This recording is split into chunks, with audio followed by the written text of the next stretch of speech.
Once upon a time, a kind princess sat alone under a big green tree in the royal garden.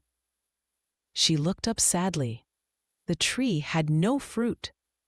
She sighed and wished she could taste a sweet apple. Suddenly, a tiny fairy appeared, glowing with golden light. She smiled at the princess and waved her wand. In a flash, the tree was covered with bright red apples. The princess gasped in surprise and thanked the fairy. The fairy laughed softly and said, "These apples grow only for those with a pure heart." The princess picked one apple, closed her eyes, and took a gentle bite.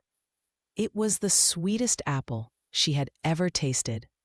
From that day on, the tree always bore fruit whenever she came near it, a gift of kindness and purity that never faded.